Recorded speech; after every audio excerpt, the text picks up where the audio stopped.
Hello everyone, स्वागत है आप सबका हमारे चैनल आरतीज लाइफस्टाइल में।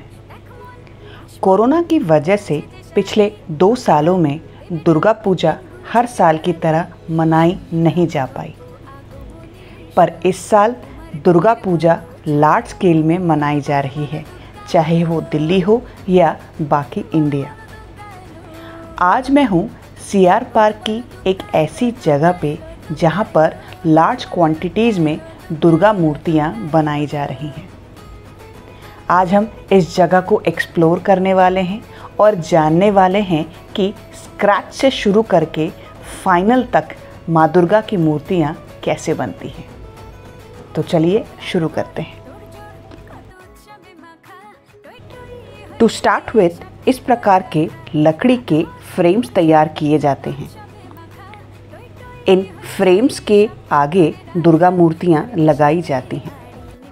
ये फ्रेम्स लकड़ी के प्लाई और बांस की मदद से बनाए जाते हैं। उसके बाद नारियल के छिलकों से बनी रस्सियों से इनको बांधा जाता है।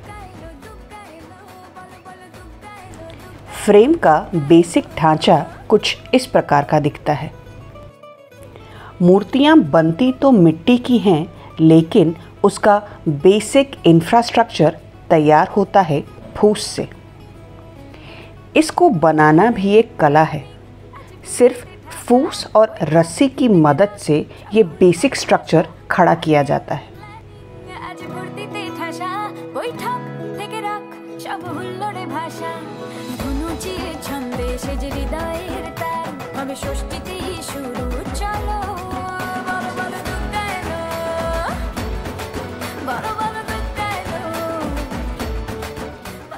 इस फूस के ढांचे पर क्ले मिट्टी का इस्तेमाल करते हुए मूर्ति को बेसिक शेप दिया जाता है, कुछ इस तरीके से।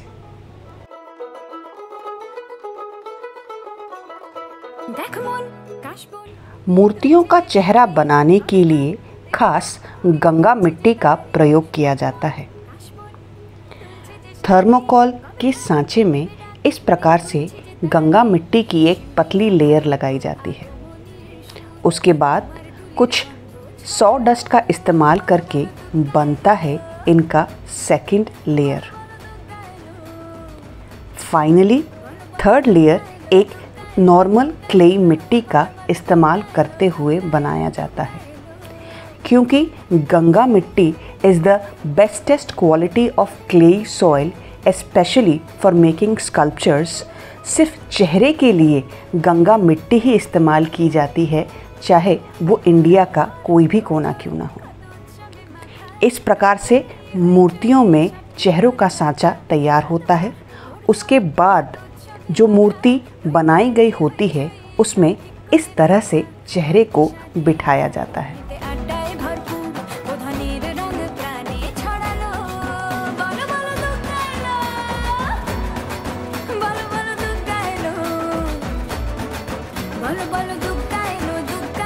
अगली बारी है उंगलियों की। मूर्ति बनाते समय मूर्ति के हर हिस्से पे बारीकी से काम किया जाता है। The second phase comes for the fingers and the palm. बहुत सारे फिंगर्स इस प्रकार से हैंडमेड कस्टमाइज बनाए जाते हैं और काफ़ी सारे पाम्स या फिंगर्स थर्मोकोल के फ्रेम्स पे भी बनाए जाते हैं।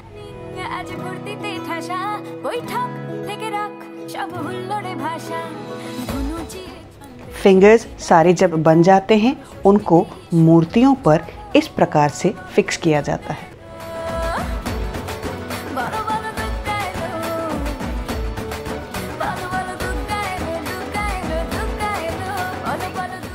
बेसिक स्ट्रक्चर तैयार करने के बाद बारी होती है इनके फिनिशिंग की। इसके लिए फिर से a smooth layer of the clay soil is taken और इस प्रकार से उसकी फिनिशिंग की जाती है। इस फिनिशिंग के लिए कपड़े का इस्तेमाल होता है। कपड़े को मिट्टी में डिप करके इस प्रकार से मूर्तियों पर लगाया जाता है। इसके 2 फ़ायदे होते हैं। एक, मूर्तियाँ क्रैक नहीं करती और दूसरी, फिनिशिंग बहुत ही शानदार आती है। इस जगह पर आप देखिए अलग अलग डिज़ाइंस और शेप्स के बहुत ही खूबसूरत दुर्गा मूर्तियाँ बनी हुई हैं।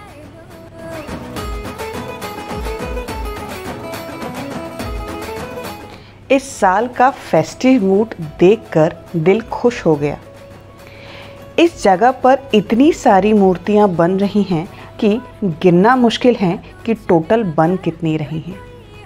ये तो सिर्फ दिल्ली की एक जगह का हाल है। इसी तरह के दिल्ली में कम से कम 10 से 12 मूर्तिकारों की जगह है जहां पर इतनी शानदार मूर्तियां बन रही हैं।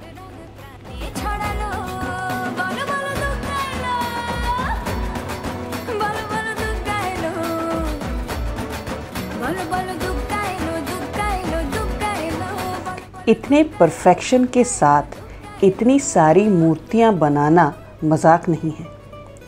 ये बनने में 2 दिन नहीं, कम से कम 2 से 2.5 महीने लेते हैं।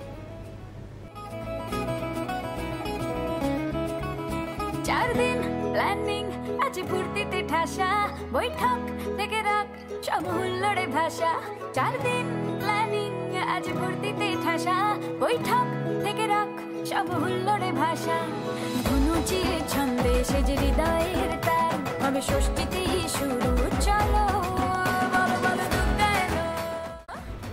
मूर्तियों की जब मिट्टी से फिनिशिंग कंप्लीट हो जाती है तो शुरू होता है इनके पेंटिंग का सिलसिला। पेंटिंग्स 2 प्रकार से होती हैं। पहला स्प्रे पेंटिंग, जैसा कि आप देख सकते हैं, और दूसरा जो कि पूरी मूर्तियों को ब्रश की मदद से इस प्रकार से पेंट किया जाता है।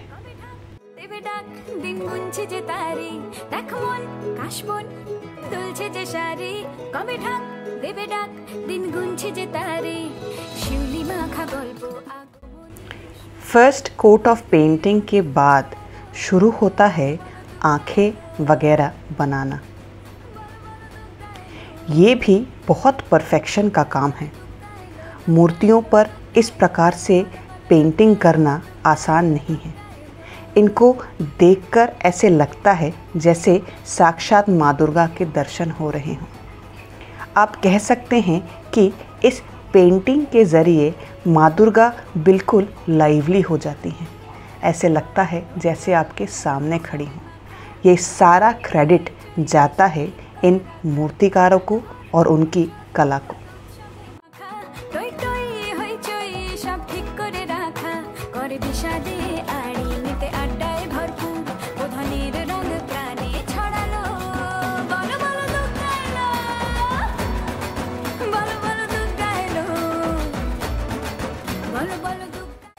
मूर्ति को और लाइवली बनाने के लिए इस्तेमाल किया जाता है इस प्रकार का ऑयल।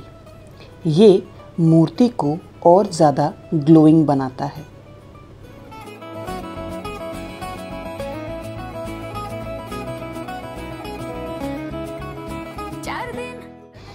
इसके बाद अगली बारी होती है कपड़ों की।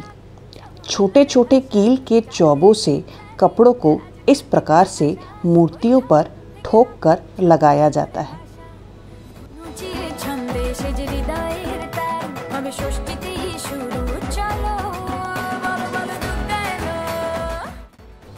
पीछे की फ्रेम की डेकोरेशन कस्टमर के डिमांड के अनुसार किया जाता है। ये जो बन रहा है it is a kind of a thermocol, a traditional thermocol, जिसको साधारण भाषा में शोला कहा जाता है। मूर्ति अब तैयार होने के लगभग आखिरी फेज़ में है। आखिरी फेज़ में लगाए जाते हैं इस प्रकार से बाल, to give it a perfect look. Glue की मदद से इन आर्टिफिशियल हेयर को लगाया जाता है। अब ये मूर्ति पूरी तरीके से तैयार है। तो इसी प्रकार से चाहे छोटी मूर्तियां हों या बड़ी मूर्तियां, इसी पैटर्न के साथ बनाई जाती हैं।